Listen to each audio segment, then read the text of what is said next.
যেহেতু বন্যা পরিস্থিতির অনেক বিষয় নিয়ে আলোচনা হচ্ছে, যেটা নিয়ে একটু কথা বলতে চাই সেটা হচ্ছে সাপের কামড়ের যে বিষয়টা, জলাবদ্ধতা থাকায় অবশ্যই সাপের প্রকোপ বাড়ছে এবং সেটাতে অনেকেই দংশনের শিকার হচ্ছেন।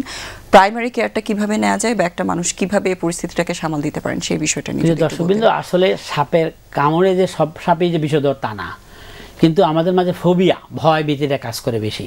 সাপে কামড়াইছে মানেই বোধহয় আমি মরে গেলাম, এটা না করে বিষধর সাপ কিনা এটা একটা চিন্তা মাথায় রাখা। সাপটা কীরকম দেখলে অনেকে বুঝতে পারে যে সব সাপ কামড়ালে যে বিষ আসে বা বিষ দিয়ে ধ্বংস হয়ে যায়, যেই ধরনের সাইন সিমটম হয়, একটা হিমোরেজিক আর একটা হলো নিউরোটক্সিক আর একটা হলো হেমাটোটক্সিক, সেটা আছে কিনা। যেমন ধরুন আমাদের পানো সাপ বলি আমরা, অথবা যেটা আছে যেটা মাথা দেখলে বোঝা যায় কোন সাপটা কামড়াইছে। প্রথম কথা হলো আইডেন্টিফাই দ্য স্ন্যাক, ওটা বিষধর কিনা বুঝতে পারলে, আর না বুঝতে পারলে তো ফাইন। তাইলে কামড়াইছে, এখন আমার কথা করতে হবে কি, ইমোবিলাইজ দ্য পার্ট। প্রথম আমি ট্রনিকেট আগে না দিয়ে, ট্রনিকেট দিয়ে বাইরে রাখলে বলতো গ্যাংগ্রিন হবে না, সুপার ছিল ট্রনিকেট দেবো যাতে করে আমার আর্টারিকে রক্ত চলাচল আসতে বাধা না হয়, কিন্তু যাতে করে অন্তত ভ্যানাসিটা ইয়ে না হয়। তাহলে আমি বাঁধলাম এবং এটাকে ফিক্স করে দিলাম। মুভমেন্ট করলে রক্ত চলাচলের সাথে পয়জন থাকলে ওটা উপরের দিকে যাবে। As early as possible you shift the patient and ensure him, যে তাকে নিশ্চিততা দেন যে না আপনার এটা বিষধর সাপ না, এমন কিছু হবে না। কিন্তু মানুষ ভয়েই কিন্তু অজ্ঞান হয়ে যাচ্ছে আমার সাপে কাটছে। এই ফোবিয়াটা কাটিয়ে উঠতে পারলে একটা আইবি ফ্লুইড দেন, যে বলে আপনার মানুষ যেটা বলে স্যালাইন দিলে সব ঠিক হয়ে যাবে। আইবি একটা চ্যানেল ওপেন করেন, লাগতেও পারে নাও লাগতে পারে। অ্যাজ ফার এজ পসিবল তাকে একটা হসপিটালে বা কাছাকাছি কোনো জায়গায় ইয়ে করে দেন, ট্রান্সফার করেন। মনে করেন পল্লী চিকিৎসক মানে গ্রামের যে স্বাস্থ্যকেন্দ্র ওখানে নিল। এখন সব বইয়ে যে আছে পড়ানো হয় এই স্নেক বাইট, কিন্তু আমরা তখন স্টুডেন্ট পড়ানো হয় নাই, আমরা পড়ানো হয় একটা চ্যাপ্টার একদিন দুইটা লেকচার হলে পড়ানো হয়। সে একটা ধারণা আছে সে কী করতে হবে, স্নেক বাইট দেখা কী করতে হবে, লোকালি দিবে না কী করবে, ব্লাড কাউন্টার দেখা, তার নিউরোজেনিক কোনো সিমটম আছে কিনা।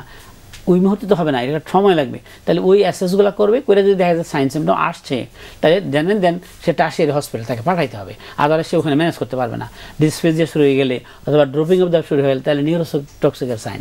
আর যদি দেখা যায় না ব্লিডিং টেন্ডেন্সি হচ্ছে, তাহলে হিমাটোক্সিকের সাইন, যে ব্লিডিং ওই হিমাটোলজিক্যাল সিস্টেমকে ইফেক্ট করতেছে। এই দুটোই হলো মেইন। জি, তো আমাদের দেশে এই এতটুকু করলেই কিন্তু প্রাইমারি লেভেলে যেখানে কাটলো, এই যে বন্যার সময় কাটলো, এটার জন্য অথবা যেখানেই সাপে কাটুক এটাই যথেষ্ট। কিন্তু ওজার জন্য দায়কে আনা, এটার জন্য না করে, সময় নষ্ট না করে। ওইটা আমি বলতে চাচ্ছিলাম, আমাদের এখনো কিন্তু অনেক প্রত্যন্ত অঞ্চলে এই ধরনের অপচিকিৎসাগুলো এখনো চলছে, যে ওঝা দিয়ে ডেকে আনা বা ঝাড় দেওয়া, এই যে ব্যাপারগুলো প্রিক করে মাল্টিপল প্রিক করে ব্লাড লিডিং এর ব্যবস্থা করে, বলে নীল হয়ে গেছে বাইন্দা রেখা নীল করে ফেলে, তারপরে প্রিক তো এই যে ব্লাড বেরোচ্ছে কালো কালো ব্লাড বেরোচ্ছে, ভালো হয়ে যাবো, এমন করতে করতে সময় নষ্ট করে। তো ওইটা দরকার নাই। এবং আর তারপরে ওগুলো ছাই দিয়া বা গ্রামে যাওয়া ওই ছুট দিয়া মাছতে থাকে জায়গাটা, তাতে আরও ইনফেকশন ছড়ায়, তো সেলুলাইটিস হয়ে যায়। কিন্তু আমার কথা হচ্ছে এইগুলোর কোনো দরকার নাই। সাধারণ মানুষকে বুঝাতে দিতে হবে বা বুঝতে হবে যে সাপে কাটলেই মরে যায় না, আর সাপে কাটলেই চিকিৎসা আছে। সাপে আগে ছিল যে ওঝা ছাড়া কোনো চিকিৎসা নাই, ওই বহুলা সুন্দরীর মতো ইয়াতে পাঠিয়ে দিতে হবে, নৌকা কলা গাছে বেলায় করে নদীতে পাঠিয়ে দেবে, তারপরে কেউ যদি আবার ইয়া করে, সেরকম এখনও মানুষ বিশ্বাস করে এগুলা। এখনও যেমন ব্লাড প্রেশার হলে কয় তেঁতুল খাইয়া স্যার কমায় আসছি। এই যে মিসকনসেপশন মানুষগুলার এখনও যায় না। মানুষকে আসলে শিক্ষিত লোকেরা বলে প্রেশারটা স্যার বেশি ছিল, একটু তেঁতুল গুলে পানি খাওয়ার পরে আমার কমে গেছে। তো এরকম এই কনসেপশনগুলো থেকে মিডিয়া এবং ডাক্তাররা বলতে যদি আমরা কিছু একটা জায়গায় মানুষকে নিয়ে আসতে পারি, এখনও এই কনসেপশনটাকে দূর করতে না পারলে সাপা কাটা বলেন বা হাইপারটেনশন বলেন, সবই কিন্তু আমাদের এত ডাক্তার এবং এগুলোর ইফেক্টগুলো কিন্তু অনেক বাজেভাবে হয়, যেমন অঙ্গহানি হতে পারে খুব শক্ত করে বেঁধে রাখলে, এবং মানুষ তো মারা যেতেই পারে। জি, সো ওই বিষয়গুলো আসলে একটু গুরুত্ব যাতে দেন মানুষ, যে